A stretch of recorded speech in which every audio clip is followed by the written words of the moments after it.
بسم اللہ الرحمن الرحیم۔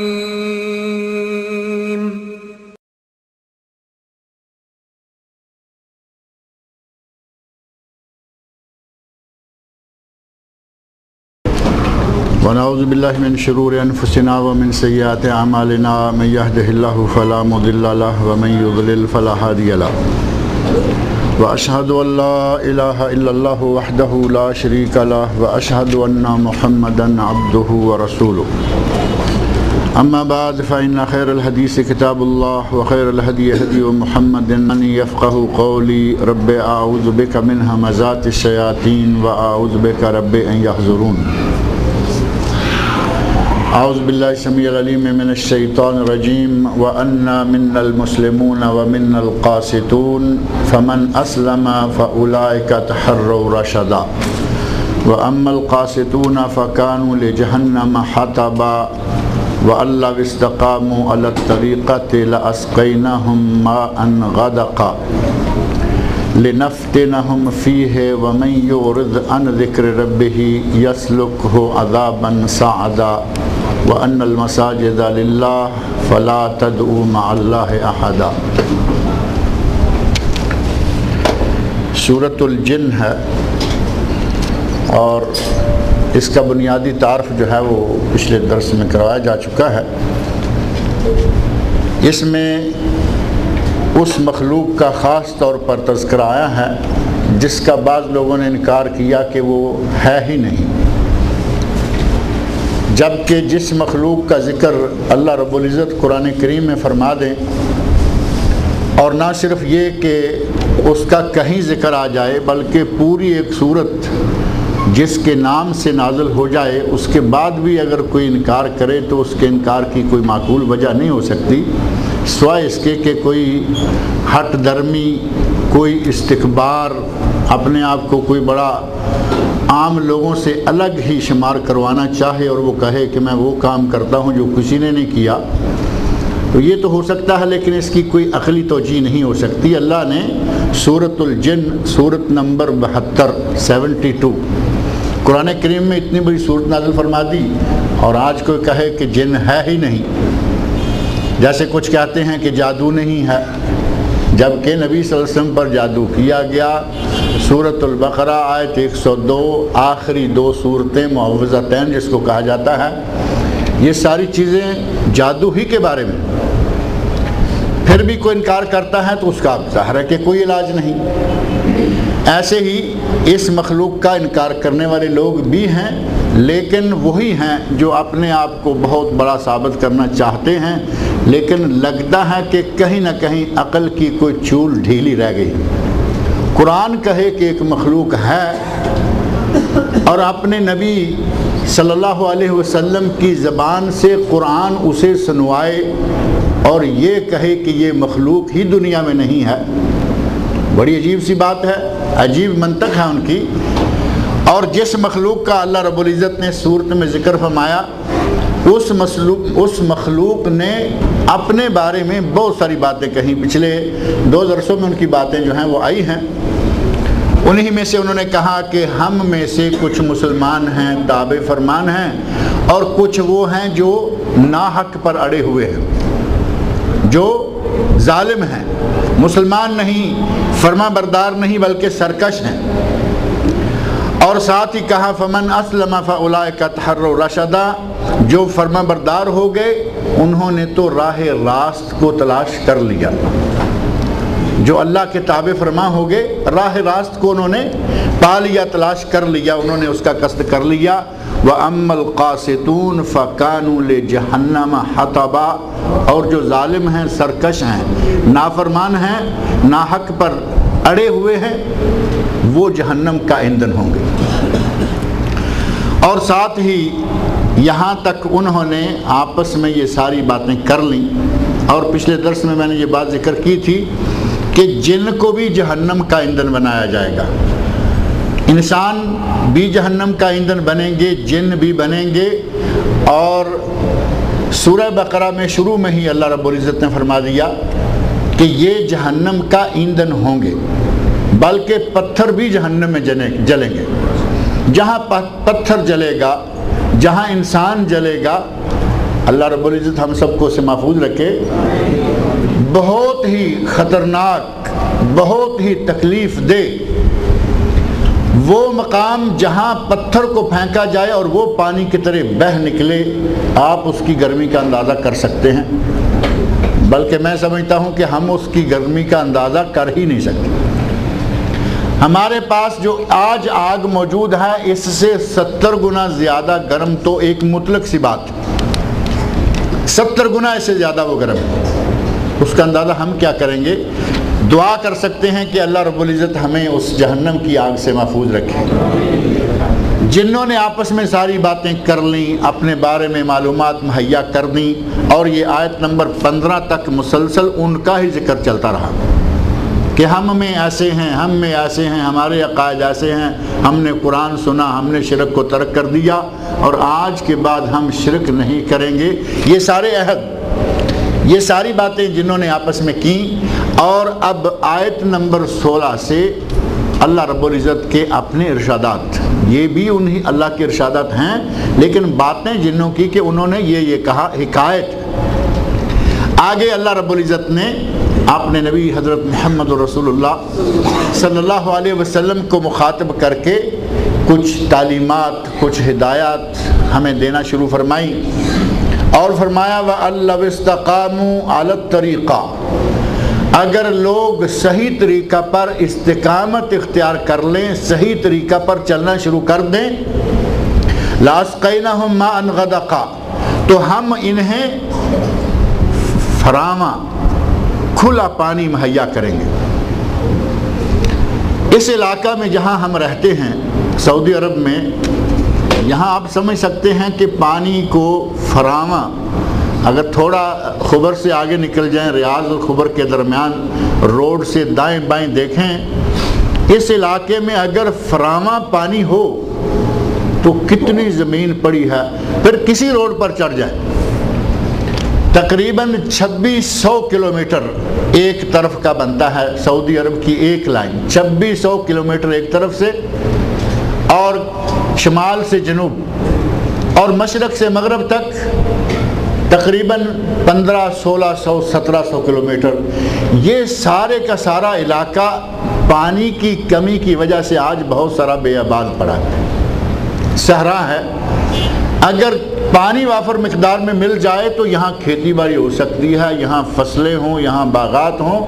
آپ دیکھتے ہیں کہ کچھ علاقے قصیم کا علاقہ ہے، اس کے علاوہ بعض دیگر علاقے ہیں جہاں پانی وافر ہے، وہاں کھیتی باڑی ہوتی ہے۔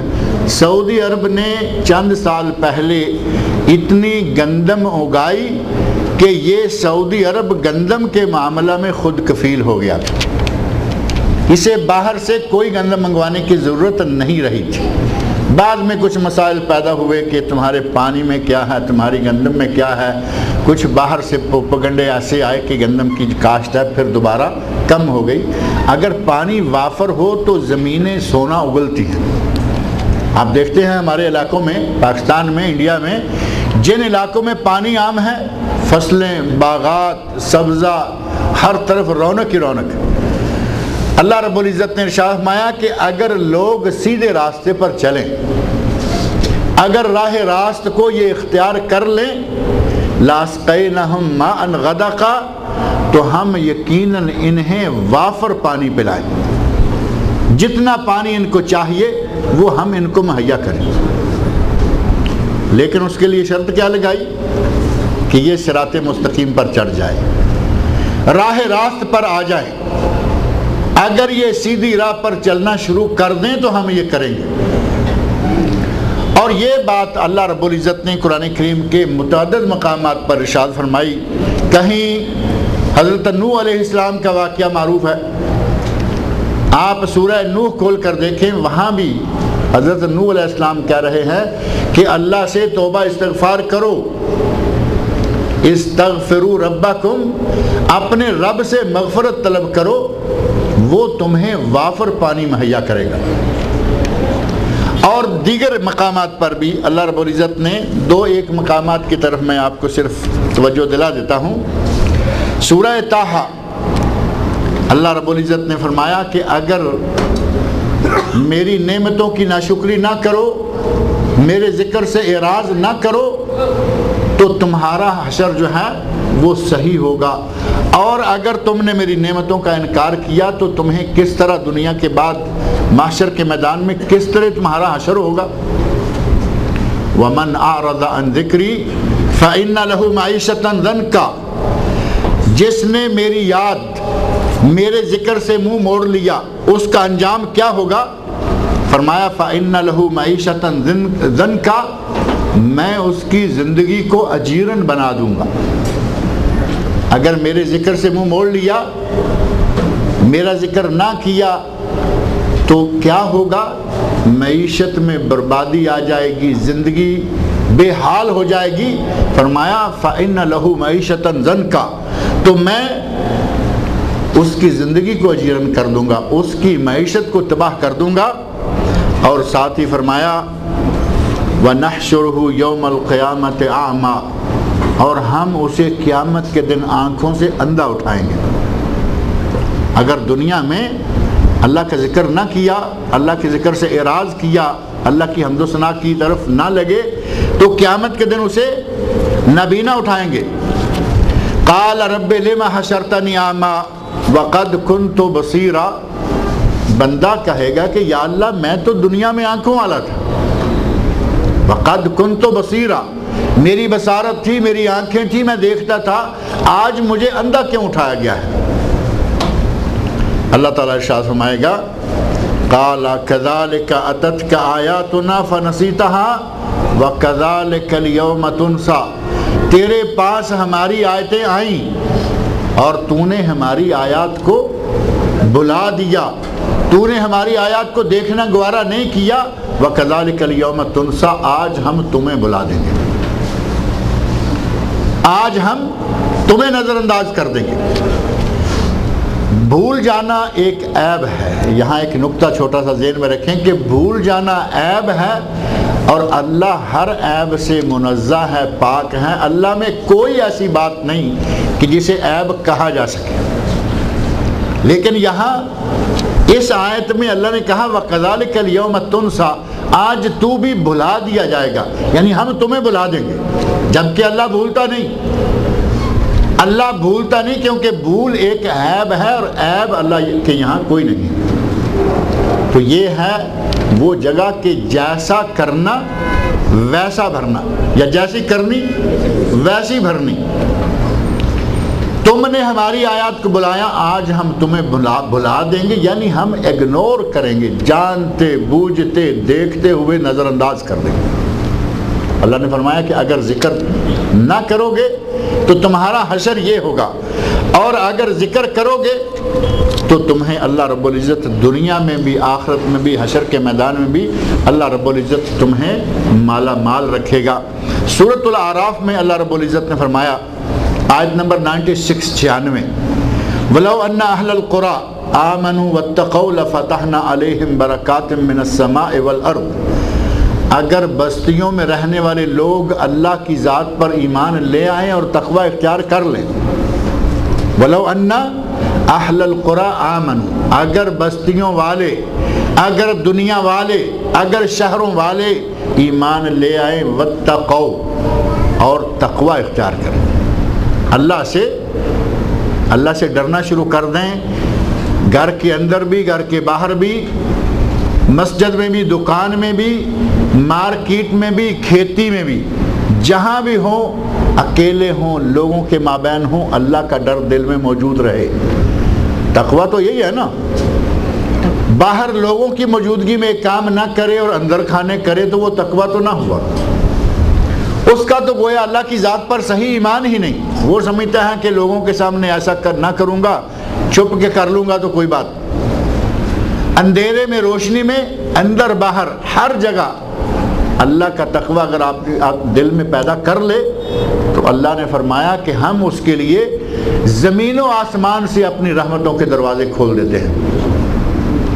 لَفَتَحْنَا عَلَيْهِمْ بَرَكَاتٍ مِّنَ السَّمَاءِ وَالْأَرْضِ، آسمانوں سے برکتیں نازل کریں گے اور زمین سے برکتیں اگائیں گے۔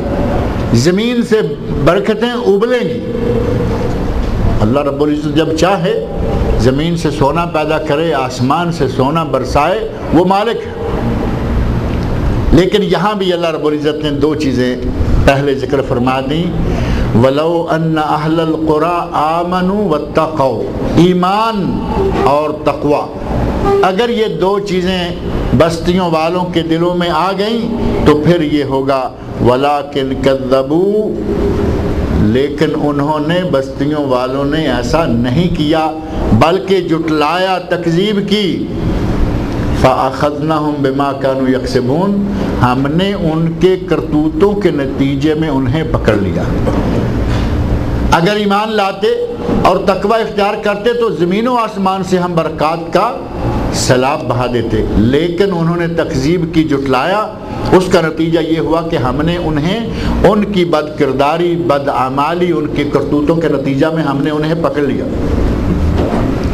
اور یہی بات سورہ مائدہ میں اللہ رب العزت نے آیت نمبر 66 میں ارشاد فرمائی، وَلَوْ أَنَّهُمْ قَامُوا التَّوْرَاةَ وَالْإِنْجِيلَ وَمَا أُنزِلَ إِلَيْهِمْ مِنْ رَبِّهِمْ، اگر لوگ تورات و انجیل اور جو کچھ ان کی طرف، ان کے رب کی طرف سے نازل کیا جاتا ہے اس کو قائم کرتے، یعنی اپنی کتاب پر عمل کرتے، ہمارے لیے ہی نہیں، پہلے لوگ بھی، اگر کوئی اللہ کی نازل کردہ کتاب پر عمل کرے، اسے اپنا لے، اسے اختیار کر لے، تو اس کے نتیجہ میں لَأَكَلُوا مِنْ فَوْقِهِمْ وَمِنْ تَحْتِ أَرْجُلِهِمْ، تو وہ اوپر سے بھی کھاتے، نیچے سے بھی کھاتے، یعنی اللہ آسمان سے بھی رحمتیں نازل فرماتا اور زمین سے بھی اللہ کی رحمتیں جو ہیں وہ نکلتی، ابلتی، زمین سے نکلتی، لیکن اس کے لیے بھی اللہ کی نازل کردہ کتابوں پر ایمان رکھتے، اللہ کی نازل کردہ کتابوں پر قائم رہتے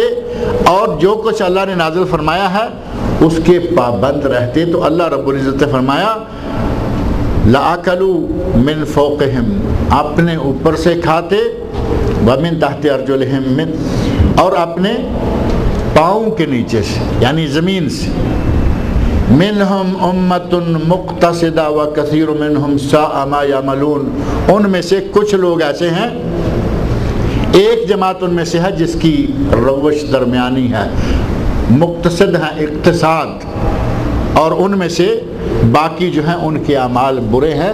اللہ رب العزت نے یہ مضمون کئی مقامات پر قرآن کریم میں ذکر فرمایا کہ اگر کوئی صحیح چلے، صراط مستقیم پر رہے، اللہ کی جو ان کی طرف تعلیمات نازل ہوں ان کی پابندی کرے، تو اللہ ان کے لیے زمین و آسمان کے دروازے کھول دیتا ہے، رحمتوں کے دروازے کھول دیتا ہے۔ اسی بات کو اللہ رب العزت نے یہاں ارشاد فرمایا، وَأَلَّوْ اسْتَقَامُوا عَلَى الطَّرِيقَةِ، اگر یہ لوگ صحیح طریقہ پر استقامت کے ساتھ چل نکلے، لَأَسْقَيْنَهُمْ مَاءً غَدَقًا، تو ہم انہیں وافر پانی پلاتے، انہیں اپنی رحمتوں سے مالا مال کر دیتے، لِنَفْتِنَهُمْ فِيهِ، تاکہ ہم انہیں آزمائیں۔ اللہ رب العزت نعمت دے کر بھی آزماتا ہے اور نعمت چھین کر بھی، ہم انہیں اپنی نعمتوں سے نوازتے اور دیکھتے کہ یہ نعمتوں کو پا کر شکر بھی ادا کرتے ہیں یا نہیں، اور آزمانے کا انداز جو اللہ رب العزت نے رکھا ہے وہ سورہ بقرہ کے اندر موجود ہے، وَلَنَبْلُوَنَّكُمْ بِشَيْءٍ مِّنَ الْخَوْفِ وَالْجُوعِ وَنَقْصٍ مِّنَ الْأَمْوَالِ وَالْأَنفُسِ وَالثَّمَرَاتِ وَبَشِّرِ الصَّابِرِينَ الَّذِينَ إِذَا أَصَابَتْهُمْ مُصِيبَةٌ قَالُوا إِنَّا لِلَّهِ وَإِنَّا إِلَيْهِ رَاجِعُونَ أُولَٰئِكَ عَلَيْهِمْ صَلَوَاتٌ مِّن رَّبِّهِمْ وَرَحْمَةٌ وَأُولَٰئِكَ هُمُ الْمُفْلِحُونَ۔ اللہ نے فرمایا وَلَنَبْلُوَنَّهُمْ، ہم یقیناً آزمائیں گے، یہ کوئی ڈھکی چھپی بات نہیں، ہم یقیناً آزمائیں گے، بِشَيْءٍ مِّنَ الْخَوْفِ وَالْجُوعِ، کبھی ڈرا کر، کبھی بھوک دے کر، الخوف والجوع، ونقص من الاموال والانفس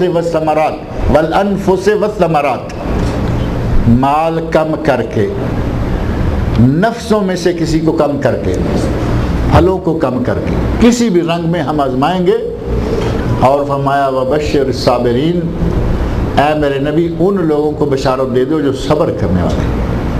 جو صبر کرنے والے ہیں اگر کوئی مصیبت آ جائے، اگر کوئی مشکل آ جائے تو وہ یہ نہیں کرتے کہ بال نوچنا شروع کر دیں، گال پیٹنا شروع کر دیں، سینہ کو بھی کریں اور اپنے کپڑے گریباں چاک کریں، نہیں، بلکہ وہ کہتے ہیں انا للہ و انا الیہ راجعون، اے اللہ یہ تیرا ہی دیا ہوا تھا اور تو نے لے لیا، للہ ما اخذ ولہ ما آتا، اللہ نے دیا تھا اسی نے لے لیا۔ نبی اکرم صلی اللہ علیہ وسلم کو آپ کی بیٹی نے پیغام بھیجا کہ میرا بچہ نزع کے عالم میں ہے، تو نبی اکرم صلی اللہ علیہ وسلم نے پیغام لانے والے کو کہا کہ جا کے میری بیٹی کو ہو یہ کلمات کہے، ان للہ ما اخذ ولہ ما آتا، یہ جو کچھ میرے ہاتھ سے نکلے جا رہا ہے یہ اسی کا دیا ہوا ہے، اسی نے لے لیا ہے۔ اگر یہ ہمارا رویہ رہے تو پھر کوئی خطرے والی بات نہیں ہے۔ اللہ رب العزت نے فرمایا کہ ہم آزماتے ہیں،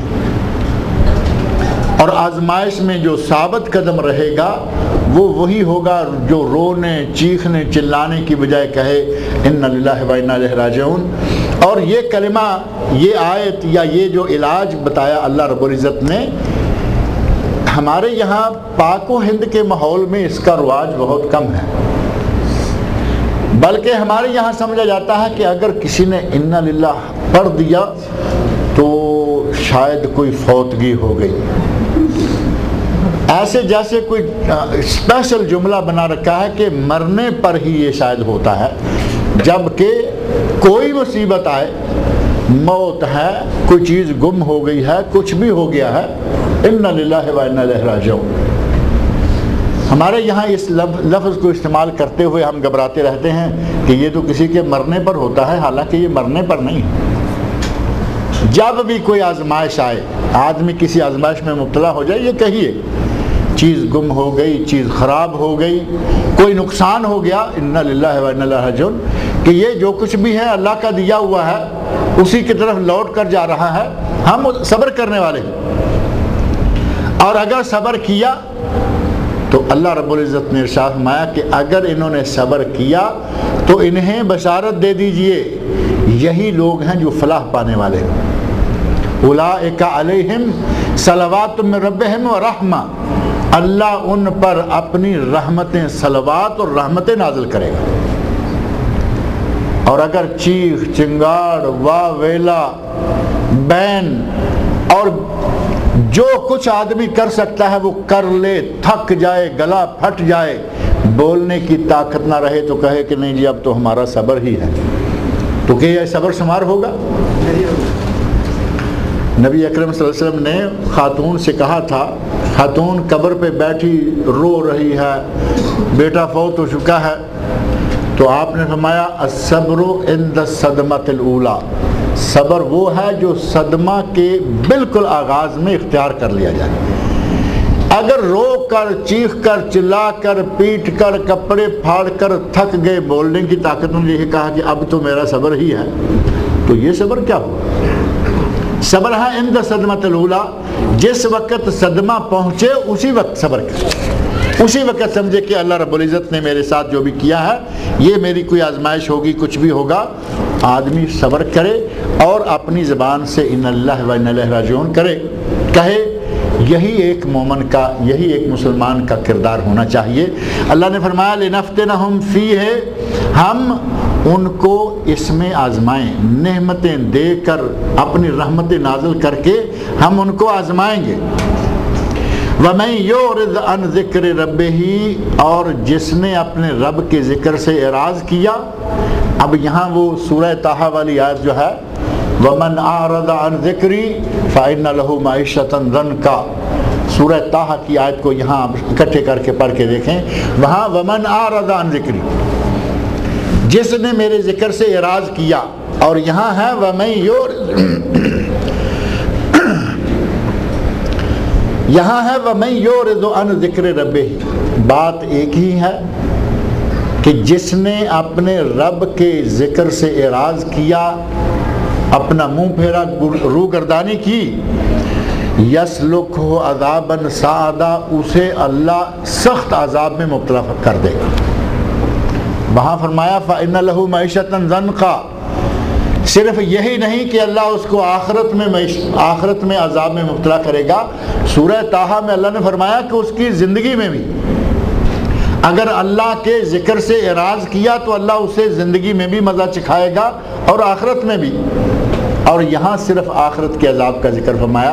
لہٰذا ان دونوں مقامات کو اکٹھے ہی دیکھنا چاہیے کہ اگر اللہ کے ذکر کی نافرمانی، اللہ کے ذکر سے اعراض کریں گے، دنیا میں بھی اس کا عذاب ملے گا، سزا ملے گی، آخرت میں بھی اللہ اس کی سزا دے گا۔ من اعرض عن ذکری فإن لہ معیشۃ ضنکا وَنَحْشُرُهُ يَوْمَ الْقِيَامَةِ أَعْمَى، اور قیامت کے دن اس کو اندھا اٹھائیں گے۔ اب ظاہر ہے کہ وہاں چیخے گا، چلائے گا، میں آنکھوں والا تھا۔ اللہ فرمائے گا کہ ہم نے تجھے اپنی آیات پڑھنے کے لیے دی، تم نے اپنی آنکھیں بند کر لی، آیات کو نہیں پڑھا تم نے، فَنَسِيتَهَا، ہماری آیات کو بلا دیا، فَكَذَلِكَ الْيَوْمَ تُنْسَى، آج ہم تمہیں بلا دیں گے، آج تو بلا دیا جائے گا۔ یہاں فرمایا وَمَن يُعْرِضْ عَن ذِكْرِ رَبِّهِ، اور جس نے اپنے رب کے ذکر سے اعراض کیا، روگردانی کی، يَسْلُكْهُ عَذَابًا صَعَدًا، اللہ اسے سخت تکلیف دہ سخت عذاب میں مبتلا کرے گا۔ اور آگے فرمایا وَأَنَّ الْمَسَاجِدَ لِلَّهِ، یہ مسجدیں اللہ کے لیے ہیں۔ أَنَّ الْمَسَاجِدَ لِلَّهِ، مسجد ہر اس جگہ کو کہا جا سکتا ہے جہاں آدمی سجدہ کرے، نماز پڑھے، عبادت کرے، کیونکہ مسجد جو ہے یہ ظرف ہے۔ ظرف دو قسم کا ہوتا ہے، ظرف مکانی اور ظرف زمانی، ایک جو وقت سے تعلق رکھتا ہے اور ایک جو جگہ سے تعلق رکھتا ہے۔ یہ سجدہ سے مسجد جو ہے یہ ظرف مکانی ہے، وہ جگہ جہاں سجدہ کیا جاتا ہے۔ عموماً ہمارے یہاں جس مسجد میں 5 وقت کی نماز اذان کے ساتھ باجماعت ہوتی ہے اسے مسجد کہا جاتا ہے، اور جس جگہ صرف ظہر کی نماز یا کہیں ظہر اور عصر کی 2 نمازیں ہوتی ہیں تو اس کو ہم کہتے ہیں مصلی۔ گھر میں جو جانماز ڈالا جاتا ہے وہ بھی مصلی، مصلی یعنی نماز کی جگہ، اور مسجد سجدے کی جگہ، بات تو ایک ہی ہے۔ اور مسجد کا مفہوم جو ہے وہ مصلی سے ذرا بڑا ہے، اس میں جو بھی عبادت کوئی کرنا چاہے وہ کر سکتا ہے، اور عبادت گاہ یا مسجد فرمایا اللہ کے لیے۔ وَأَنَّ الْمَسَاجِدَ لِلَّهِ، یہ مسجدیں اللہ کے لیے ہیں۔ فَلَا تَدْعُوا مَعَ اللَّهِ أَحَدًا، اللہ کے ساتھ کسی اور کو نہ پکارو۔ مسجد کے باہر کیا غیر اللہ کو پکارا جا سکتا ہے؟ مسجد کے باہر بھی غیر اللہ کو نہیں پکارنا۔ ہم نے جہاں کہیں بھی ہیں، جس جگہ بھی ہیں، سوائے اللہ کے کسی کو نہیں پکارنا۔ لیکن خاص طور پر جب مسجد میں آ جائیں، جو ہم سب کہتے ہیں نا کہ مسجد اللہ کا گھر ہے، مسجد اللہ کا گھر ہے، اللہ کے گھر میں بیٹھ کر بھی غیر اللہ کو پکارا تو ظاہر ہے کہ یہ تو بہت بڑا گناہ ہو گیا۔ ایک آدمی کسی کے پیچھے پیچھے باتیں کرتا ہے، اس آدمی کو پتہ نہیں چلتا تو بات آئی گئی، ختم ہو گئی۔ اس کے پاس جائے، اس کی مجلس میں بیٹھے، اس کی بیٹھک میں بیٹھے، اس کا چائے پانی کھا پی رہا ہے، اور ساتھ ہی اس کے خلاف کچھ حرکتیں شروع کر دے، اسے کہے کہ میں تمہارے خلاف اپنا آدمی کھڑا کرنے والا ہوں۔ ملنے کے لیے اسے گیا ہوا ہے، اس کی بیٹھک میں بیٹھا کہتا ہے کہ اس مرتبہ تم بھی الیکشن کے لیے کھڑے ہو اور میں بھی اپنا آدمی کھڑا کر رہا ہوں۔ آپ اندازہ کر کے دیکھیں کہ اس آدمی کے بارے میں اس کے دل میں کیا آئے گا؟ کہے گا کہ کتنا کمینہ کم ظرف آدمی ہے، میرے سامنے میری چائے پانی پیتے ہوئے میرے ہی سامنے یہ کہہ رہا ہے کہ میں تمہارے خلاف اپنا آدمی کھڑا کرنے والا۔ جب ہم مانتے ہیں کہ یہ مسجدیں اللہ کا گھر ہیں تو ہمیں اللہ کے گھر میں صرف اللہ کا ذکر کرنا چاہیے، اللہ کے گھر میں صرف اللہ سے مانگنا چاہیے تو باہر بھی یہی، لیکن خاص جب اس کے گھر میں بیٹھے ہوئے ہوں تو پھر تو کسی اور کا ذکر نہیں آنا چاہیے۔ اور یہ یہاں سعودی عرب کے اندر اور عرب ممالک کے اندر خاص طور پر یہ خلیجی ممالک میں الحمدللہ ایسا ہے کہ مسجدوں میں کم از کم غیر اللہ کا ذکر نہیں ہوتا. ہمارے پاک و ہند میں تو یہ بات بھی نہیں رہی. مسجدوں میں بھی وہ وظیفے، مسجدوں میں بھی وہ انداز، مسجدوں میں باقاعدہ کچھ وظیفوں کی تختیاں لگی ہوئی ہوتی ہیں کہ اگر کسی کو کوئی کام کروانا ہے تو یا شیخ عبد القادر جیلانی شیئا للہ، یہ وظیفہ ہمارے پاک و ہند میں بڑا بنایا جاتا ہے.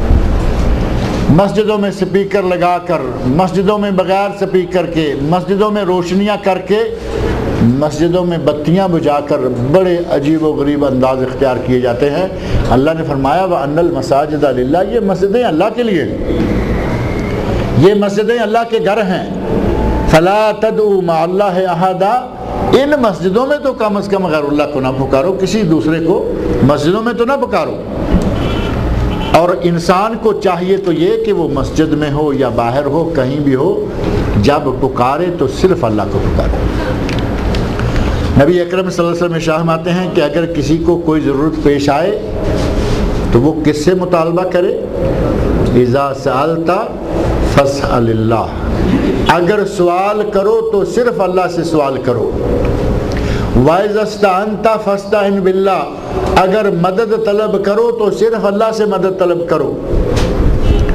اور نبی صلی اللہ علیہ وسلم تو یہاں تک فرماتے ہیں کہ اگر تم میں سے کسی کے جوتے کا تسمہ بھی ٹوٹ جائے تو تسمہ بھی اللہ سے مانگو. سب سے ہمارے نزدیک چھوٹی چیز ہے نا، تسمہ ٹوٹ گیا، رسی ہے چھوٹی سی. نبی صلی اللہ علیہ وسلم نے یہ تعلیم دی کہ رسی ٹوٹ جائے تو بھی اللہ سے مانگو، اللہ تمہیں وہ رسی بھی مہیا کرے گا. کوئی بھی سوال، زندگی کی کوئی بھی حاجت ہو، اسے اپنے رب سے مانگے.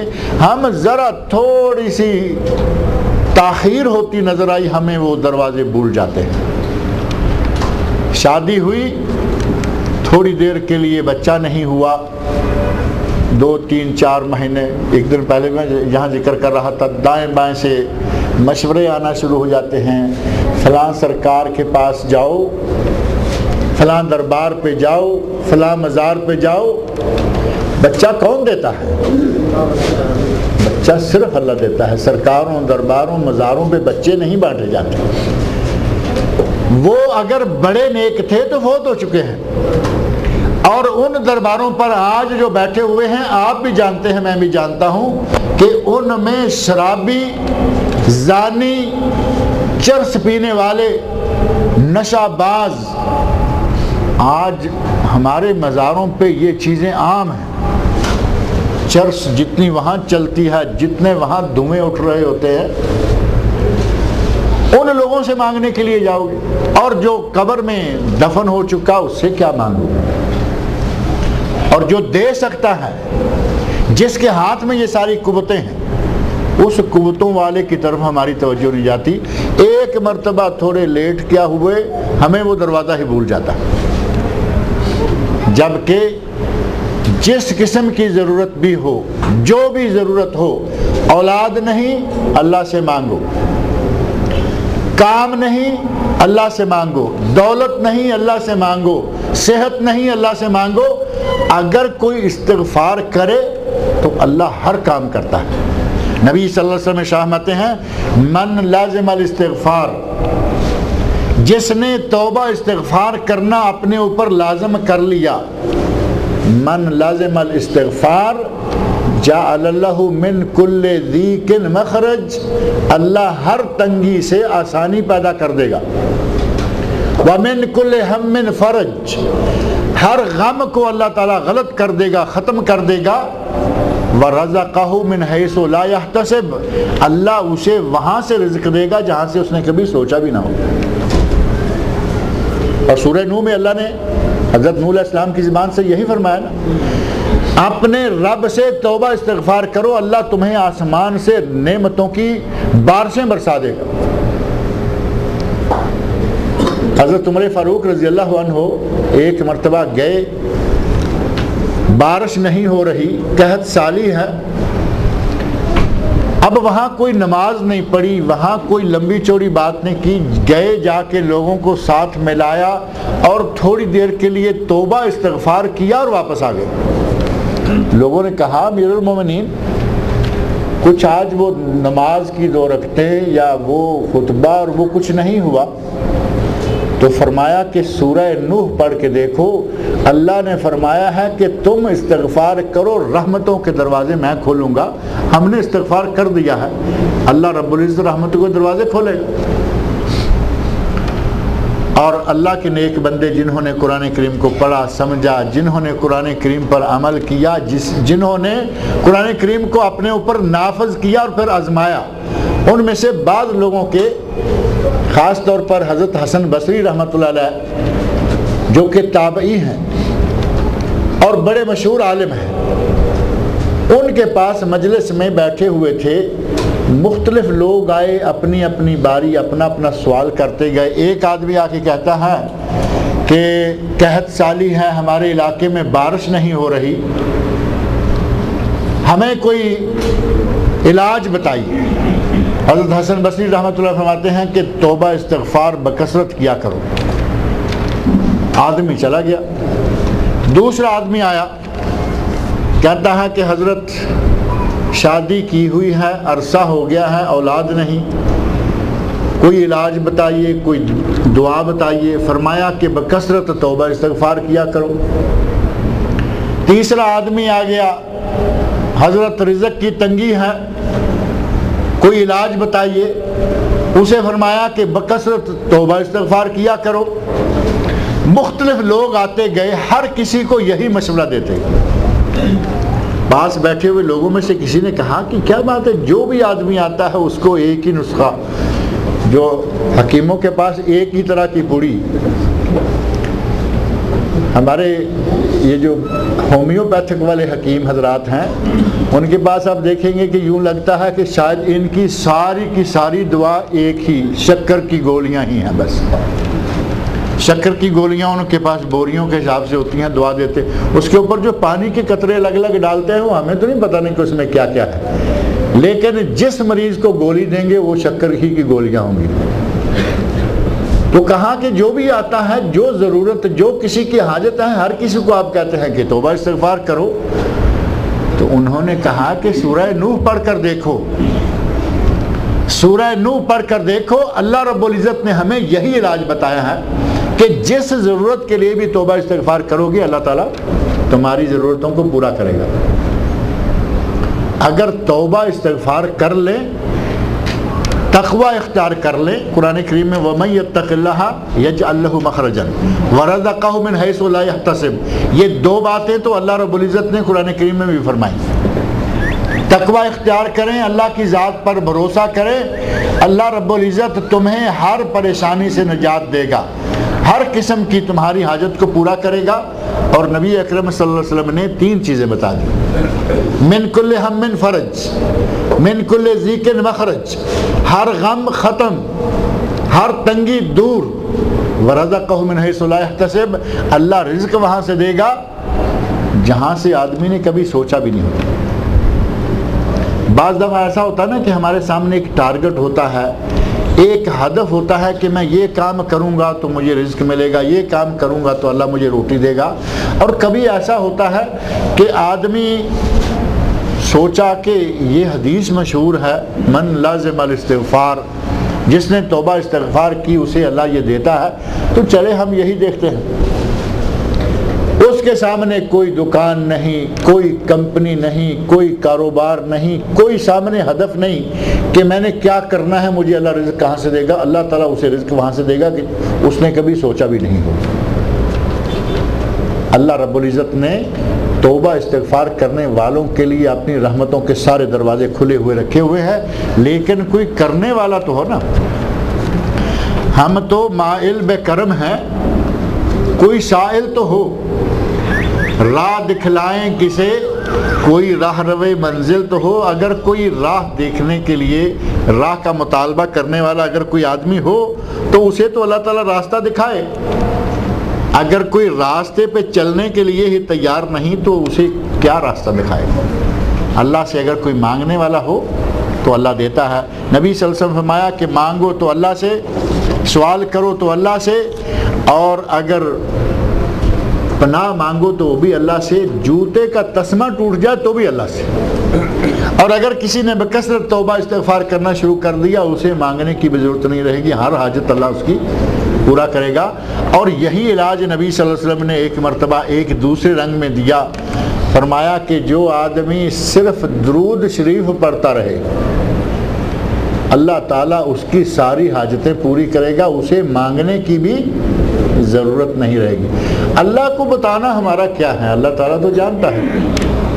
اللہ کو پتا ہے کہ میرے بندے کو بھوک لگی ہوئی ہے اور یہ درود شریف پڑھ کر اپنی بھوک مٹانا چاہتا ہے، میرے بندے کو کام چاہیے، یہ درود شریف پڑھ رہا ہے، اللہ کو اب لقمہ دینے کی کیا ضرورت ہے؟ اللہ دلوں کی جانتا ہے، جس نیت سے کوئی درود شریف شروع کرے گا اللہ اس کی وہ نیت پوری کرے گا۔ اگر کوئی کچھ کرنا چاہے، اللہ رب العزت نے ہمیں چھوٹے چھوٹے نسخے بتائے ہوئے ہیں جن کے ذریعے اللہ رب العزت ہماری مرادوں کو پورا کرتا ہے، لیکن ہم ان سب چیزوں کو چھوڑ کر اور تو اور باہر تو باہر مسجدوں کے اندر بھی غیر اللہ کا نام لینے سے باز نہیں آتے۔ مسجدوں میں بھی اس طرح کے بورڈ لگا رکھے ہیں جن سے غیر اللہ کو پکارنا اور شرک کی بو آتی ہے۔ اللہ نے فرمایا وَأَنَّ الْمَسَاجِدَ لِلَّهِ، یہ مسجدیں صرف اللہ کے لیے خاص ہیں، فَلَا تَدْعُوا مَعَ اللَّهِ أَحَدًا، اللہ کے ساتھ کسی کو مت پکارو۔ وَأَنَّهُ لَمَّا قَامَ عَبْدُ اللَّهِ يَدْعُوهُ كَادُوا يَكُونُونَ عَلَيْهِ لِبَدًا، جب اللہ کا بندہ کھڑا ہوتا ہے، اللہ کا بندہ یہاں نبی اکرم صلی اللہ علیہ وسلم، جب اللہ کا بندہ کھڑا ہوتا ہے یدعوہ، اور وہ اللہ کو پکارتا ہے، اللہ کی عبادت کے لیے کھڑا ہوتا ہے، یکونون علیہ لبدا، کادو یکونون علیہ لبدا، تو قریب ہے کہ وہ بھیڑ کی بھیڑ بن کر اس پر جھپٹ پڑے۔ نبی اکرم صلی اللہ علیہ وسلم شروع میں ظاہر ہے کہ نبی صلی اللہ علیہ وسلم تھے، ابو بکر صدیق رضی اللہ عنہ آئے، حضرت علی رضی اللہ عنہ آئے، اور زید بن حارثہ رضی اللہ عنہ، حضرت خدیجہ، 3-4 لوگ، پھر یہ قافلہ بڑھتا گیا، آہستہ آہستہ بڑھتا گیا، لیکن باوجود روزانہ قافلے کے بڑھنے کے کافروں کی تعداد بے شمار۔ وہ سمجھتے تھے کہ یہ چند لوگ ہیں، ہم اس کو دبا لیں گے۔ اللہ رب العزت نے وہ رخشہ بتایا کہ میرا بندہ جب کھڑا ہوتا تھا عبادت کے لیے تو قریب تھا کہ لوگوں کی بھیڑ، یہ جو چاروں طرف اپنے آپ کو بہت زیادہ سمجھنے والے تھے، وہ اکٹھے ہو کر نبی صلی اللہ علیہ وسلم پر جھپٹ پڑتے۔ نبی اکرم صلی اللہ علیہ وسلم کو مختلف طرح کی اذیتیں پہنچائی گئیں، سیرت کی کتابیں واقعات سے بھری ہوئی ہیں۔ آپ سجدہ میں اور مشرکین مکہ نے اونٹ کی گندی اجڑی لا کر آپ کے اوپر ڈال دی۔ نبی اکرم صلی اللہ علیہ وسلم کو عبادت سے روکنے کے لیے، دعوت سے، تبلیغ سے روکنے کے لیے انہوں نے ہر قسم کی کوشش کی، ہر وہ چارہ، ہر وہ کوشش جو وہ کر سکتے تھے انہوں نے کی، اور سمجھا یہ کہ تھوڑے لوگ ہیں دبا لیں گے، لیکن اللہ رب العزت جسے اٹھانا چاہے اسے کون دبائے گا؟ یریدون لیطفئوا نور اللہ، یہ چاہتے ہیں کہ ہم اللہ کے نور کو بجھا دیں، واللہ متم نورہ ولو کرہ المشرکون، اللہ اپنے نور کو پورا کرنا چاہتا ہے چاہے مشرکین کو یہ بات ناپسند ہو۔ کافروں نے، مشرکوں نے نور کو مٹانا چاہا، لیکن اس سیل نور کے سامنے کون بند باندھ سکتا تھا؟ مکہ سے روکا وہ حبشہ میں جا نکلے، مکہ سے روکا وہ مدینہ میں جا نکلے، حبشہ میں ان کے پیچھے بھی یہ لوگ گئے، حبشہ میں یہ پیچھے بھی پہنچ گئے۔ انہوں نے سینکڑوں ہزاروں میل دور تک بھی مسلمانوں کا پیچھا نہیں چھوڑا، وہاں بھی گئے، لیکن اللہ رب العزت نے ان کے حق کی وہاں بھی سرخروئی کی، کیونکہ یہ حق پر تھے، وہاں بھی سرخرو ہوئی۔ نجاشی نے دونوں کو بٹھایا، بات پوچھی، اور ساتھ ہی نجاشی خود ایمان لے آیا اور عزت و اکرام کے ساتھ نبی صلی اللہ علیہ وسلم کے صحابہ کو رکھا۔ یہاں پھر پریشان کرنا شروع کیا، اللہ رب العزت نے مدینہ منورہ کی طرف ہجرت کا اشارہ دے دیا، اجازت دے دی، اور مسلمان جہاں جہاں بھی گئے مشرکین نے اپنے پیچھے ہر طرح کی کوششیں ان کے پیچھے لگائیں، لیکن اللہ نے اس کا بول بالا کرنا تھا، اس نور کو دنیا میں پھیلانا تھا، تمام رکاوٹیں اللہ دور کرتا رہا۔ آج الحمدللہ آپ دیکھیں دنیا کا کوئی کونا، کوئی جنگل، کوئی بن، کوئی بیابان، جنگل بیابان ہو، آباد ہوں، بے آباد ہوں، دنیا کے کونے کونے میں آج اللہ کا نام لیا جا رہا ہے۔ اخبارات میں ایک خبر آتی رہتی ہے کہ دنیا کا کوئی کونا ایسا نہیں اور گھڑی کا کوئی سیکنڈ ایسا نہیں کہ دنیا میں اذان نہ ہو رہی ہو۔ گھڑی میں 24 گھنٹے میں جتنے سیکنڈ ہو سکتے ہیں، دن اور رات میں جتنے وقت ہو سکتے ہیں، کوئی وقت ایسا نہیں ہوتا کہ جب اللہ کا نام نہ لیا جا رہا۔ آپ اندازہ کر سکتے ہیں 2-3 منٹ پہلے بحرین میں اذان ہو رہی ہوتی ہے، صرف 2-1 منٹ کے آگے پیچھے، یہاں شروع ہو جاتی ہے، آگے ریاض شروع ہو جاتی ہے، آگے مکہ مدینہ، یہ تو صرف ہمارے سعودی عرب کے اندر ہے۔ اور اگر دنیا کا اندازہ کریں تو 24 گھنٹے میں مسلمان 24 گھنٹے میں کہیں نہ کہیں کوئی آدمی اللہ کا نام لے رہا ہوتا ہے۔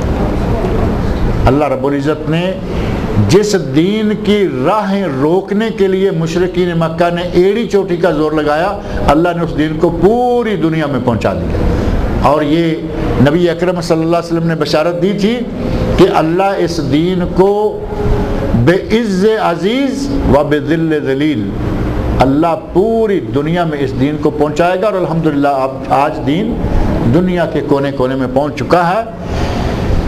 اللہ نے ارشاد فرمایا وَأَنَّهُ لَمَّا قَامَ عَبْدُ اللَّهِ يَدْعُوهُ كَادُوا يَكُونُونَ عَلَيْهِ لِبَدًا، جب میرا بندہ حضرت محمد رسول اللہ صلی اللہ علیہ وسلم عبادت کے لیے کھڑے ہوتے ہیں، کھڑے ہوا کرتے تھے، تو مشرکین کیا کرتے؟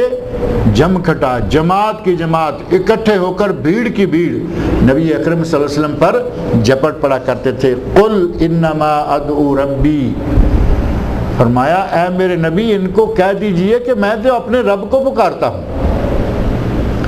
میں اپنے رب کو پکارتا ہوں، میرے اپنے رب کو پکارنے کی تمہیں کیا تکلیف؟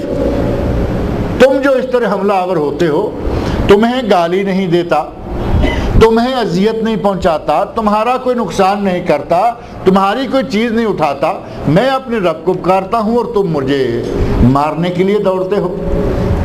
فرمایا کہہ دیجئے قل انما ادعو ربی، میں تو اپنے رب کو پکارتا ہوں، ولا اشرک بہ احدا، اور میں اس کے ساتھ کسی کو شریک نہیں کرتا۔ نبی اکرم صلی اللہ علیہ وسلم ہوش سنبھالنے سے لے کر نبوت ملنے تک، اور نبوت ملنے سے لے کر اپنی عمر کی آخری سانسوں تک صرف اللہ کو پکارتے رہے، صرف اللہ سے مانگتے رہے، اور جب غیر اللہ سے مانگا نہیں، کسی کو کوئی تکلیف نہیں دی، تو پھر تم لوگ میرے گلے کیوں پڑتے ہو؟ اے میرے نبی کہہ دیجئے کہ میں تو صرف اپنے رب کو پکارتا ہوں، ولا اشرک بہ احدا، اور میں اس کے ساتھ کسی کو شریک نہیں کرتا۔ قل انی لا املک لکم ضرا ولا رشدا، اور اے میرے نبی یہ کہہ دیجئے کہ میں تمہارے لیے کسی نقصان کا یا کسی نفع کا کوئی اختیار نہیں رکھتا، میں تمہیں کوئی نقصان نہیں پہنچا سکتا، میں تمہیں کوئی نفع نہیں دے سکتا۔ نفع نقصان پہنچانے والا کون ہے؟ صرف اللہ ہے۔ ہر قسم کے نفع نقصان کا مالک صرف اللہ ہے۔ یہ باتیں تو نبی اکرم صلی اللہ علیہ وسلم نے ان کو کہنا تھی، قیامت تک کے لیے مسلمانوں کے لیے بھی ہیں کہ نفع نقصان کا مالک صرف اللہ ہے، کوئی کسی کے لیے نفع نقصان کا کوئی اختیار نہیں رکھتا، اگر اللہ چاہے تو کوئی نقصان پہنچائے گا۔ نبی اکرم صلی اللہ علیہ وسلم ارشاد فرماتے ہیں کہ اگر پوری کائنات اکٹھی ہو جائے، پوری قوم اکٹھی ہو جائے اور وہ آپ کو نقصان پہنچانا چاہے، اگر اللہ نہ چاہے تو وہ نقصان نہیں پہنچا سکتے، اور اگر پوری کائنات اکٹھی ہو جائے اور وہ آپ کو نفع پہنچانا چاہیں، اگر اللہ کو منظور نہیں ہے تو آپ کو کوئی نفع بھی نہیں پہنچا سکتا۔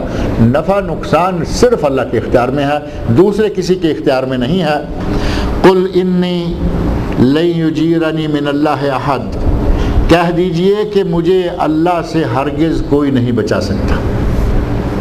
یہ نبی اکرم صلی اللہ علیہ وسلم کو اللہ تعالیٰ تعلیم فرما رہے ہیں کہ اے میرے نبی آپ کہہ دیجئے کہ مجھے اللہ سے کوئی نہیں بچا سکتا۔ اگر میں اللہ کی نافرمانی کروں، اگر میں اپنی ذمہ داری کو پورا نہ کروں جو واجب میرے ذمہ لگایا گیا ہے، تو تم میں سے کوئی مجھے بچانے کے لیے اللہ کے سامنے نہیں آئے گا۔ اللہ کے سامنے کسی کا کوئی زور نہیں۔ ہمارے یہاں تو لوگوں کے زور بڑے بڑے ہیں نا، ہم نے تو بڑے زور مان رکھے ہیں۔ ہمارے زوروں کی مثالیں تو بعض بڑی بڑی حیران کن ہوتی ہیں۔ اللہ نے اپنے فرشتے کو بھیجا کہ جاؤ فلاں کی جان قبض کر کے لے آؤ، اور ہم نے اپنے کچھ لوگوں کی اتنی طاقت مان رکھی ہے، کہتے ہیں کہ حضرت صاحب نے ایک پرواز بھری زمین آسمان کے درمیان سے اسرائیل کو ملک الموت کو پکڑ لیا اور کہا کہ فلاں بڑھیا کے بیٹے کی جان نکال کے لے جا رہے ہو؟ کہا ہاں۔ نہیں واپس کر دو؟ کہا نہیں، مجھے اللہ کا حکم ہے۔ روحوں کا تھیلا چھین لیا، سارے کو اٹھا کے بکھیر دیا، جتنے اس روز لوگ مرے تھے وہ سارے زندہ ہو گئے۔ ہمارے یہاں تو لوگوں نے اتنی طاقتیں مانی ہوئی ہیں، جبکہ نبی صلی اللہ علیہ وسلم فرما رہے ہیں کہ اللہ نے مجھے حکم دیا ہے، قل کہہ دیجئے انی لن یجیرنی من اللہ احد، مجھے اللہ سے کوئی نہیں بچا سکتا۔ اگر اللہ نے مجھے پکڑ لیا تو مجھے کوئی نہیں بچا سکتا۔ اور ہمارے نظریات دیکھیں، ہمارے پاک و ہند میں لوگوں کے نظریات دیکھیں، بچانے کے لیے کتنے لوگ بنا رکھے ہیں۔ اللہ نے اپنے نبی کے ذریعے ہمیں پیغام دیا کہ اگر میں پکڑ لوں تو کوئی نہیں چھڑا سکتا، اور ہمارے لیے وہ پکڑنے اور چھڑانے کے پیمانے بھی الگ ہیں۔ ہمارے لوگوں نے تو وہ شعر بنا دیا، اللہ کا پکڑا چھڑائے محمد، محمد کا پکڑا چھڑا کوئی نہیں سکتا۔ ہم نے وہ کھاتا الٹا کے رکھ دیا۔ ہمارے اس شعر کو، اگر ہمارے شاعر کے شعر کو ہمارا نہیں ہے، الحمدللہ ہمیں اللہ اس قسم کے شرک سے محفوظ رکھے، یا اللہ کی شان میں اس طرح کی گستاخیاں کرنے سے کہ نبی کو بڑا کر دیں، اللہ کو نعوذ باللہ چھوٹا کر دیں۔ شاعر نے یہ جو کہا ہے، آپ سمجھ سکتے ہیں کہ یہ شاعر کہاں گم رہا ہے۔ نبی صلی اللہ علیہ وسلم پکڑ لیں تو کوئی نہیں چھڑا سکتا، اور اللہ پکڑ لے تو نبی چھڑا سکتا ہے۔ اللہ کہہ رہا ہے کہ اے میرے نبی تم خود ان سے کہہ دو کہ مجھے اللہ پکڑ لے تو کوئی نہیں چھڑا سکتا۔ اب نبی کو اللہ پکڑ لے تو کوئی نہ چھڑائے، قرآن کہے، اور ہمارا شاعر کہے کہ اللہ کے پکڑے ہوئے کو نبی چھڑا سکتا۔ ایک عرصہ تک اس شعر کو اسی طرح لوگ پڑھتے رہے، سنتے رہے۔ جسے اللہ نے تھوڑی سی توفیق دی، اس نے سمجھ لیا کہ یہ تو بڑا غلط شعر ہے۔ لیکن ابھی حال ہی میں غالباً 1-2 سال کے اندر پاکستان سے ایک عالم نے تقریر کی، اس نے اس شعر کو کہا یہ صحیح ہے، یہ جو شاعر کے بارے میں کہا جاتا ہے کہ اس نے غلط کیا ہے، اس نے غلط کہا ہے، یہ صحیح ہے۔ اور بڑے مشہور و معروف عالم نے یہ بات کی اس شعر کو۔ آپ صرف اللہ کے لیے بتائیے کہ اس شعر میں کوئی صحیح بات نظر آتی ہے؟ اللہ کا پکڑا چھڑائے محمد، محمد کا پکڑا چھڑا کوئی نہیں سکتا۔ ڈاکٹر طاہر القادری صاحب نے پاکستان سے تقریر کی ہے، پتہ نہیں کہاں کی ہے، لیکن آپ کو معلوم ہے معروف آدمی ہے۔ کہا کہ اس میں کیا غلط ہے، یہ تو سارا صحیح ہے۔ اور ان کے نزدیک غلط ہے ہی کیا؟ وہ جس سے چاہیں مانگنا شروع کر دیں، جہاں چاہیں سجدہ کرنا شروع کر دیں، ان کے نزدیک تو غلط ہے ہی کوئی نہیں۔ غلط تو اسے لگے گا جس کے اندر توحید کا عقیدہ موجود ہے، جو توحید جانتا ہے توحید کیا ہے، اسے تو صحیح غلط کا کچھ پتہ چلے گا۔ جس کو ہر قبر پہ جا کے سجدہ کرنا ہے، ہر قبر والے سے مانگنا ہے، جسے جگہ جگہ سے مانگنا ہے، اسے ایک جگہ کا احترام کیا ہو؟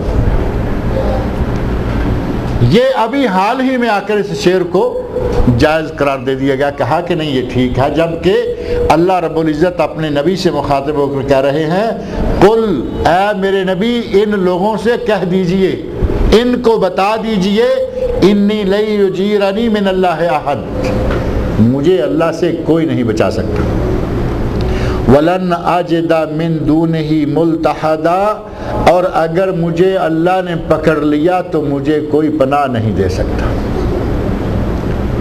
اگر مجھے اللہ نے پکڑ لیا تو مجھے کوئی پناہ نہیں دے سکتا۔ جب نبی صلی اللہ علیہ وسلم کی زبان سے اللہ یہ کہلوائے اور شاعر ٹیڑھی راستے پہ ٹیڑھی راہ پہ چڑھنا چاہے اور ہمارا مولوی ڈاکٹر صاحب وہ کہیں کہ نہیں شاعر ٹھیک ہے، تو اللہ تعالیٰ ہی ان لوگوں کو سمجھے، اللہ تعالیٰ ان لوگوں کو ہدایت عطا فرمائے۔ نبی اکرم صلی اللہ علیہ وسلم فرماتے ہیں الا بلاغا من اللہ ورسالتہ، میرا کام تو یہ ہے کہ اللہ کی بات اور اس کا پیغام میں تم تک پہنچا دوں۔ میرا کام اللہ کی بات، اللہ کے احکام، اللہ کے پیغامات تم تک پہنچانا ہے، میری ذمہ داری یہ ہے۔ وَمَن يَعْصِ اللَّهَ وَرَسُولَهُ، جس نے اللہ اور اس کے رسول کی نافرمانی کی، فَإِنَّ لَهُ نَارَ جَهَنَّمَ خَالِدِينَ فِيهَا أَبَدًا، اللہ اور اس کے رسول کی نافرمانی کرنے والوں کا انجام کیا ہوگا؟ ان کے لیے جہنم کی آگ ہے، خالدین فیہا ابدا، اور وہ ہمیشہ اس میں رہیں گے۔ اللہ اور اللہ کے رسول کی نافرمانی کرنے کا انجام جہنم کی آگ ہے، اور خالدین فیہا ابدا، اس میں وہ ہمیشہ رہیں گے۔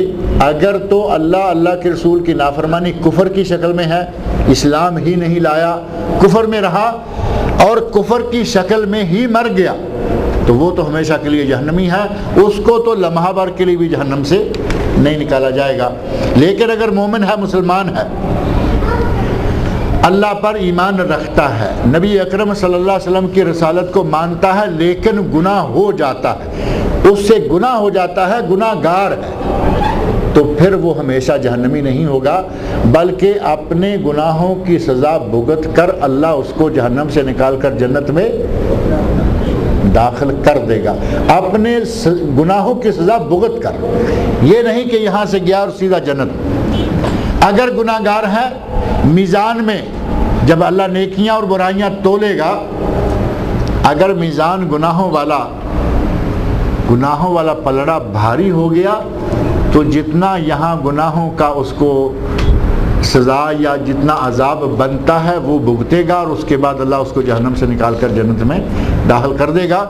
اہل ایمان جنہوں نے دل کی گہرائی سے مکمل سچائی سے کلمہ پڑھا ہے، لا الہ الا اللہ محمد رسول اللہ، اللہ کی ذات پر، اللہ کی توحید پر، نبی صلی اللہ علیہ وسلم کی رسالت پر مکمل ایمان رکھتے ہیں، اگر ایمان صحیح ہے، مضبوط ہے، اور توحید کا عقیدہ صحیح ہے، شرک نام کی بات نہیں، تو اللہ کبھی نہ کبھی ضرور جہنم سے نکال کر جنت میں داخل کرے گا۔ اور اگر مشرک ہے، اسلام قبول نہیں کیا، شرک کرتے ہوئے ہی موت آ گئی، تو اللہ رب العزت نے اس کا ٹھکانہ بتا رکھا ہے، ان اللہ لا یغفر ان یشرک بہ ویغفر ما دون ذلک لمن یشاء، اللہ اس کو تو نہیں بخشے گا کہ کوئی اس کے ساتھ شرک کرے، شرک کے علاوہ جسے جو چاہے وہ معاف کر دے گا۔ اللہ رب العزت مجھے اور آپ سب لوگوں کو معاف فرمائے۔ غلطیاں، گناہ، کوتاہیاں یہ ہم سے ہوتی رہتی ہیں، اللہ رب العزت ہمارے عقائد کو صاف کرے، ہمیں صحیح عقیدہ پر قائم رکھے، اللہ تعالیٰ نیک عمل کی توفیق عطا فرمائے، اللہ تعالیٰ قرآن کریم پڑھنے، سمجھنے اور اس کے احکام پر عمل کرنے کی توفیق سے نوازے۔ محمد سعید اختر صاحب نے لکھا ہے کہ میرے چھوٹے بھائی محمد اطہر پاکستان میں وفات پا گئے ہیں، دعا کریں کہ اللہ رب العزت ان کے بھائی کی مغفرت فرمائے، ان کی بشری کوتاہیوں کو اللہ تعالیٰ معاف کرے، اور اللہ تعالیٰ ان کو جنت الفردوس میں اعلیٰ مقام عطا فرمائے۔ ہمارے یہاں خصوصاً کچھ نوجوانوں کو جنوں کا سایہ ہو جاتا ہے اور وہ عجیب و غریب حرکتیں کرنے لگتے ہیں، انہیں دورے پڑتے ہیں، ان کے علاج کے لیے کچھ ایسے بزرگوں کے پاس لے جاتے ہیں جن کے قبضے میں اچھے اور نیک جن ہوتے ہیں، جو کچھ عمل کرتے ہیں تو وہی جن اس شخص کی آواز میں تنگ کرنے کی وجہ سے بتاتا ہے اور شرائط بتاتا ہے۔ آپ کیا کہیں گے؟ کیا جن انسانوں کو تنگ کر سکتے ہیں؟ جن انسانوں کو تنگ کر سکتے ہیں، اس میں کوئی شک نہیں، لیکن عموماً جن ان انسانوں کو تنگ کرتے ہیں جو انسان پرہیزگار نہ ہو، دیندار نہ ہو، نیک نہ ہو، پاک صاف رہنے کا التزام نہ کرتا ہو، ان کو جن چمٹ جاتے ہیں اور ان کو جن نقصان دیتے ہیں۔ اور اگر کوئی آدمی اہل توحید میں سے ہے، پاک صاف رہتا ہے، نماز کا تلاوت قرآن کا اہتمام کرتا ہے، عموماً جن اس کو نقصان نہیں دیتے۔ نبی اکرم صلی اللہ علیہ وسلم ارشاد فرماتے ہیں کہ جس گھر میں سورۃ البقرہ اور سورۃ آل عمران پڑھی جائے جن اس گھر کے قریب پھٹکتا بھی نہیں۔ اب اگر اس گھر کے رہنے والے قرآن کریم پڑھنے والے ہیں تو انشاءاللہ جن سے وہ محفوظ رہیں گے، اور اگر گھر میں 24 گھنٹے صرف میوزک چلتا ہے، کبھی ٹیلی ویژن سے، کبھی کمپیوٹر سے، کبھی اس سے، کبھی اس سے، کبھی سی ڈی پلیئر سے، جب بھی کوئی چیز چلتی ہے تو اس پر میوزک ہی چلتا ہے، تو جن بھی تو چلے گا نا، یہاں اس کو بھی تو جگہ چاہیے۔ پاکستان کے ایک عالم ہیں مولانا اقبال سلفی صاحب، ان کے کیسٹ آپ لوگوں نے سنے ہوں گے، کچھ عرصہ کافی تقسیم ہوئے، تو کہتے ہیں کہ اگر کوئی شریعت کی پابندی نہ کرے، انہوں نے کچھ اشارے خواتین کی طرف دیے، کہا کہ اتنے لمبے لمبے ناخن رکھے ہوئے ہیں، ان کے اوپر پالش کیا ہوا ہے، اپنے منہ پہ بھی رنگا رنگ قسم کی پالش لگائی ہوئی ہے، اور ننگے منہ گھومتی پھرتی ہے، اسے جن نہ پکڑے گا تو اور کون پکڑے گا؟ یعنی شریعت کی خلاف ورزیاں کرنا، پردے کے احکام کی تضحیک اور ان کا مذاق اڑانا۔ اللہ اور اللہ کے رسول پردے کا حکم دیں اور عورت بے پردہ پوری طرح بن ٹھن کر گھومیں گی، اور اگلے دن پتہ چلتا ہے کہ اس کو سایہ ہو گیا، وہ کہتے ہیں سایہ نہیں ہوگا تو اور کیا ہوگا۔ کسی طرح کا معاملہ یہ صرف عورتوں کے لیے نہیں، ہمارے مرد بھی 8 دن غسل نہ کریں گے، نہائیں گے تو اپنی مرضی سے، 8 دن غسل نہ کریں گے، 8 دن وضو نہ کریں گے، صرف جمعے کے لیے وضو کریں گے۔ جمعہ پڑھنے کے لیے کچھ لوگ جاتے ہیں نا، 8 دن میں ایک جمعے کے لیے وضو کریں گے، اسے جن نہ لگے گا تو اور کسے لگے گا؟ اور یہ تو 8 والے ہیں، یہاں تو 360 والے بھی ہیں جو صرف عید ہی پڑھتے ہیں۔ ایسے لوگوں کو جن لگ جائے تو کوئی تعجب والی بات نہیں، جن چمٹ جاتے ہیں، جن نقصان دیتے ہیں، لیکن عموماً ان کو جو گندے رہتے ہیں اور بے دین ہیں۔ اب رہا یہ کہ وہ کن کن آوازوں میں بولتے ہیں اور کہاں کہاں آپ لوگ لے جاتے ہیں۔ جنات و جادو کے علاج کے لیے قرآن کریم اور نبی اکرم صلی اللہ علیہ وسلم کی احادیث سے جو صحیح اعمال ثابت ہیں ان کو کرنا چاہیے۔ اور بے شمار لوگ ایسے ہیں جو دکانیں کھول کے بیٹھے ہوئے ہیں، آسیب کا علاج، جن کا علاج، فلاں کا علاج، فلاں کا علاج، بلکہ وہ تو اپنے پیچھے بڑے بڑے بورڈ بھی لگا کے بیٹھے ہیں، دکانیں بڑی مشہور ہیں ان کی۔ عموماً دکانداروں سے بچیں۔ اگر کوئی قرآن کریم اور حدیث شریف سے صحیح ثابت شدہ دعاؤں سے دم کرتا ہے اسے دم کروائیں، اور جو شخص جاتے ہی پوچھے نا کہ تمہاری ماں کا نام ہے، اسے سلام کر کے وہاں سے اٹھ کے آ جائے، کیونکہ یہ وہ لوگ ہیں جو جادو کو جادو کے ساتھ، یا جن کو، آسیب کو، ہر طرح کی بیماری کو جادو کے ذریعے یہ علاج کرتے ہیں۔ اور جادوگر خود مسلمان نہیں ہوتا، جادوگر کی سزا سزائے موت ہے، اس سے بچیں۔ اور عموماً آپ کو آج کل تو ٹیلی ویژن پہ مولوی ملیں گے، پہلے آپ کو مولوی تلاش کرنے پڑتے تھے، اب تو ٹیلی ویژن پہ آپ اسی وقت ڈائریکٹ ڈائلنگ چل رہی ہوتی ہے، کہتے ہیں جی اس وقت لائیو پروگرام جا رہا ہے، ساری دنیا سے جو چاہے کال کر لے۔ وہ ساتھ ایک آدمی بیٹھا ہوا ہے، وہ پوچھ رہا ہوتا ہے جی حضرت صاحب کہتے ہیں اماں کا نام کیا ہے؟ حضرت کو اماں سے کیا کام ہے؟ ایک آدمی نے اگر صحیح مسنون دم کرنا ہے، اسے مریض کی ماں سے کیا غرض ہے؟ یہاں ہمارے حکیم صاحب بیٹھے ہیں یا نہیں؟ وہ کھڑے ہیں، ان سے پوچھیں کہ کبھی کسی مریض کو کہا ہے کہ تیری ماں کا نام کیا ہے، کیونکہ انہوں نے دعا دینی ہے۔ کسی ڈاکٹر نے، ایلوپیتھی ہو، ہومیوپیتھک ہو یا کوئی اور پیتھک ہو، کبھی کسی نے ماں کا نام نہیں۔ یہ مولوی کیوں ماں کا نام پوچھتا ہے؟ کیونکہ یہ ناجائز طریقے سے یہ جادو کے ذریعے علاج کرتے ہیں، اور جادو حرام ہے۔ ٹیلی ویژنوں پہ یہ کام ہو رہا ہے، دکانیں کھلی ہوئی ہیں، وہی کام کرتے ہیں، ان سے بچیں۔ جو قرآن کریم اور حدیث رسول کی صحیح دعائیں مانگ کر کوئی دم کرنے والا ہے اس سے علاج کروائیں، کوئی حرج نہیں۔ اور کبھی کبھی ایسا ہے کہ اس طرح کے لوگ کم ملتے ہیں، تھوڑا تلاش کرنا پڑتا ہے. اگر تلاش کریں گے تو یہاں آپ کے تقبہ میں، آپ کے دمام میں، آپ کے دوحہ دانہ میں یہاں قریب قریب لوگ موجود ہیں. حیدرآباد میں موجود ہیں، فیصل آباد میں موجود ہیں، لاہور میں موجود ہیں، پشاور میں موجود، شہروں میں، انڈیا میں، پاکستان میں لوگ ہیں، لیکن صحیح دم کرنے والے ذرا کم ہیں. انہیں تلاش کریں اور جو کاروباری دکانداری کرنے والے ہیں ان سے بچ کے رہیں. اپنی اور دوسرے مسلمانوں کی اصلاح کے لیے لوگ مختلف اوقات کے لیے جماعت میں نکلتے ہیں. کیا اس طرح نکلنا حدیث سے ثابت ہے؟ اپنی اور دوسرے مسلمانوں کی اصلاح کے لیے. تجھے پرائی کیا پڑی اپنی نبیڑ تو، اپنا پتہ نہیں کہ ہم کیا ہیں، ہمارے عقائد کیا ہیں، ہم کس چیز پہ چل رہے ہیں. خود خالص ان پڑھ آدمی ہو، آپ اندازہ کریں کہ ان پڑھ آدمی ہے، وہ دنیا کی اصلاح کرے گا؟ کیا یہ توقع کی جا سکتی ہے؟ جسے اپنے عمل کا پتہ نہیں کہ میرے عمل کی اساس کیا ہے، بنیاد کیا ہے. دیکھا دیکھی میں لوٹا پکڑا، مسلح پکڑا، کندھے پہ بگچی رکھی اور چل دیا کہ میں بھی دنیا کی اصلاح کرنے کے لیے جا رہا ہوں. یہ انداز نہیں. سیکھیے، پڑھیے، علم حاصل کریے، علم سیکھیے اور پھر اسے آگے بھی پہنچائیے. صرف یہی کہ اٹھ دیے، چل دیے اور نکل دیے، یہ جو چلے کاٹنے والے اصلاح کے کھاتے ہیں وہ اس طرح کے اسلام میں نہیں ہے. نبی اکرم صلی اللہ علیہ وسلم سے آپ کو کوئی 40 دن کا، کسی صحابی کا کوئی گروہ ایسا نہیں ملا ہوگا کہ آپ نے فرمایا ہو کہ 40 دن کے لیے جاؤ اور جا کے لوگوں کو واعظ کر کے 40 دن کے بعد واپس آئے. صحابہ کرام ہاتھ میں تلوار لے کر جہاد کے لیے نکلتے تھے اور جہاد کے ساتھ ساتھ ہی دعوت کا عمل چلتا تھا. اب وہ معاملہ سارے کا سارا تلوار کو چھپا کے بیٹھ جائے آدمی کہ کسی کو یہ نہ پتہ چل جائے کہ اس کے گھر میں تلوار بھی ہے، اور کہے کہ میں دنیا کی اصلاح کرنے چلا ہوں، یہ اصلاح کے انداز نہیں ہے. داڑھی کی کم از کم مقدار کتنی ہے؟ کیا داڑھی کو ہم ایک مشت کے بعد کاٹ سکتے ہیں یا داڑھی کو بالکل چھوڑ دیا جائے؟ جیسے کہ آگے ایک لفظ لکھا ہے، میں نہیں پڑھنا چاہتا. وہ کہتے ہیں کہ داڑھی کو کاٹ سکتے ہیں یا نہیں. سوال تو اتنا ہی کافی ہے نا. نبی اکرم صلی اللہ علیہ وسلم نے فرمایا ہے اوف اللحا، داڑھیوں کو چھوڑ دو.